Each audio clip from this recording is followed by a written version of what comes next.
Break के बाद खुशामदीद नाज़रीन। डोनाल्ड लू ने एक न्यूयॉर्क में निजी टीवी चैनल को इंटरव्यू दिया है। उन्होंने कहा है कि हमारा पाकिस्तान की आवाम के साथ गहरा ताल्लुक है। पाकिस्तान जिस मौशी बहाली से गुजर रहा है उससे हमें बहुत हौसला मिला। मईशत की बहाली न सिर्फ नौजवानों बल्कि पाकिस्तानियों के लिए फ़ायदेमंद है। डॉक्टर कैस साहब, क्या जो इस वक्त जो मैक्रो मेजर्स लिए जा रहे हैं, क्या आप वाकई समझते हैं, क्योंकि डोनाल्ड लू तो इशारा कर रहे हैं कि पाकिस्तान जो है वो बहाली के रास्ते पर गामजन है, क्या आपको लगता है कि इस वक्त जो मैक्रो इकोनॉमिक मेजर्स लिए जा रहे हैं वो आपको लग रहा है कि वो दुरुस्त समत में गामजन है मईशत के, और माइक्रो इकोनॉमिक लेवल पर भी क्या ये काम हो रहा है? देखें, मैक्रो इकोनॉमिक जो हैं वो जो तो हमारा कैपिटलिज्म का हिस्सा है उसके लिए बहुत अच्छे हैं और उसी में ग्रोथ आएगी जो 2.8% ये समझते हैं कि अगले साल तक आ जाएगी।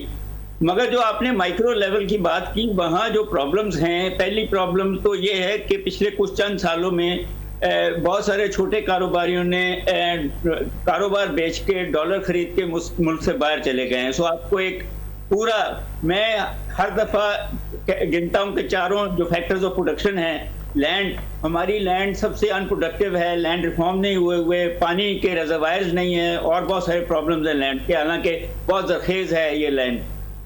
लेबर, हमारी जो लेबर है वो भी अनप्रोडक्टिव है, हमारे जो बच्चे हैं उनकी स्कूलिंग नहीं हो रही, उनको 21वीं सदी की वो सारी नहीं मिल रही, और जो हुनरमंद हैं वो भी मुल्क छोड़ने की कोशिश कर रहे हैं।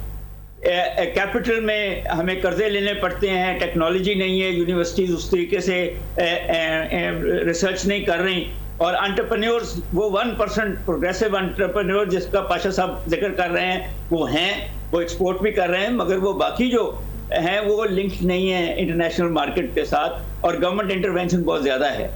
जब तक ये गवर्नमेंट इंटरवेंशन कम नहीं होगी और ये सिनर्जीज नहीं बनेंगी, माइक्रो लेवल पे लोग जो हैं अगर सिर्फ 30 रुपए डॉलर बेच के, $1 बेच के कमाए जा सकते हैं, तो फिर कारोबार कौन करेगा? जब आपने वापडा के साथ भी तल्लुकात रखने हैं, अपने गवर्नमेंट वाले भी आपके पास आ जाएंगे, टैक्स वाले भी आ जाएंगे, तो ये बहादुर लोग हैं जो माइक्रो लेवल पे कर रहे हैं। फिर जो बड़ी इंटरेस्टिंग बात यह है कि अब हम सर्विसेज सेक्टर में 52% हमारा जीडीपी का हिस्सा है, तो बाकी जो 48% है वो एग्रीकल्चर और इंडस्ट्री मिलके है, वो एक्सपोर्टेबल नहीं बनाए गए। हमारी जो सर्विसेज हैं, हमें बहुत ज़रूरी है कि हम मैन्युफैक्चरिंग को बहाल करें, एग्रीकल्चर के साथ लिंक करें, इस सर्विस सेक्टर को लिंक करें।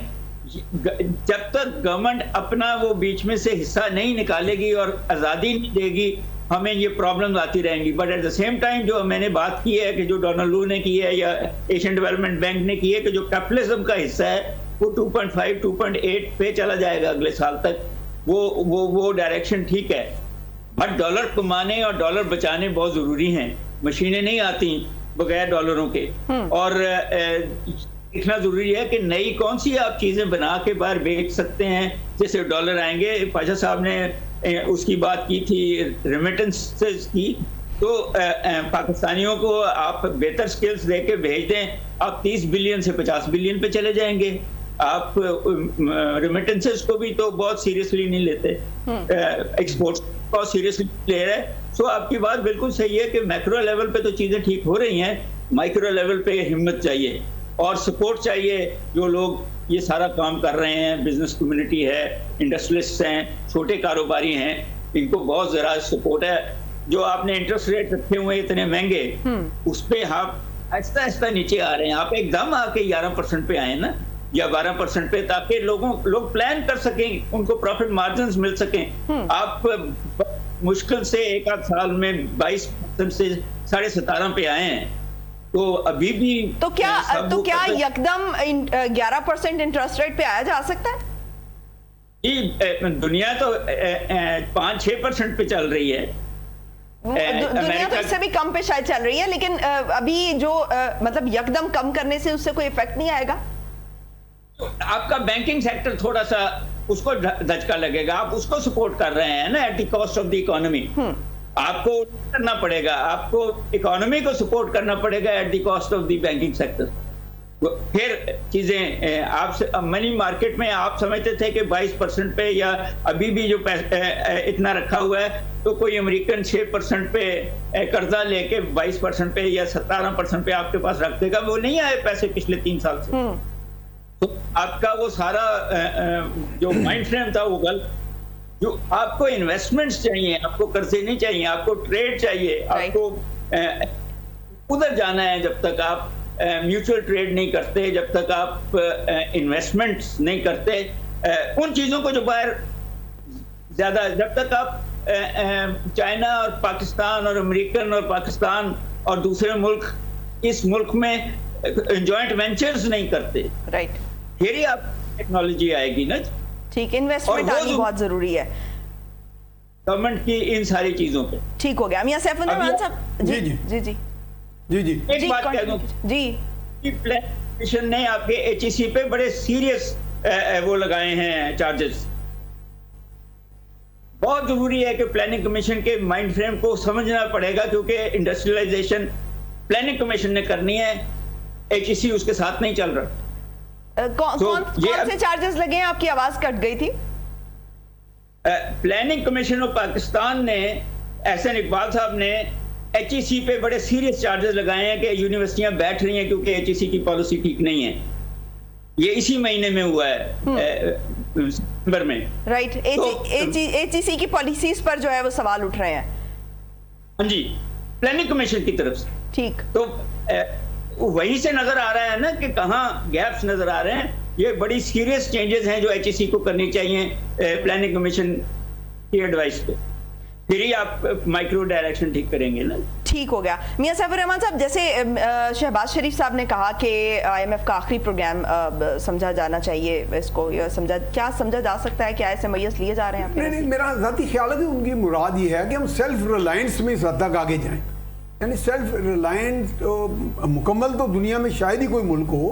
अब सारी दुनिया इंटरडिपेंडेंट है, बाहमी इंसार पर चलती है। लेकिन बात तो वही जो पाशा साहब ने की कि आप जब तक किसी पैसे को प्रोडक्टिव यूज़ में नहीं लगाएंगे, प्रायोरिटाइज नहीं करेंगे चीज़ों को कि किस तरह चीज़ों को, पहले कौन सी चीज़ है, बाद में कौन सी है, कौन सी चीज़ टॉप प्रायोरिटी पे करनी है। आपका इतना बड़ा एग्रीकल्चर बेस है जिसमें अगर वैल्यू एडिशन करें, मिसाल के तौर पे मैं और पाशा साहब बल्कि एक साहब के पास बैठे थे, वो हमें कहने लगे यार पाकिस्तान का किन्नू, एक मिसाल देने लगा हूँ, दुनिया का one of the best productions हैं। बाहर के मुल्कों में बाकायदा उसका पल्प भी बनता है और इसको वो बाकायदा मिक्स करते हैं जूसेस में। पाकिस्तान सिट्रस प्रोडक्शन में दुनिया का नंबर 1 है और सिट्रस प्रोडक्शन। पाशा साहब उसमें वो बता रहे थे कि इसके 9 बाई प्रोडक्ट्स हैं, बाकी चीज़ों के भी हैं, बाकी बहुत सी हमारी प्रोडक्शन के 8-9 बाई प्रोडक्ट्स हैं। और इसका जो लास्ट बाई प्रोडक्ट है ना जी, वो एक ऐसी खुशबू बनती है जिसकी इंटरनेशनल मार्केट में इतनी वैल्यू है कि आप सोच नहीं सकते। और हमें 9 बाई प्रोडक्ट्स की बजाय 1-2 बाई प्रोडक्ट्स, वो आप मार्मलेड में यूज कर लेते हैं, पील एक कोई जूस बना लेते हैं, बस थोड़ा बहुत और एक आध कोई चीज है, बाकी 6 बाई प्रोडक्ट्स पे काम नहीं, यानी बिलियंस ऑफ डॉलर्स इस पे आ सकते हैं।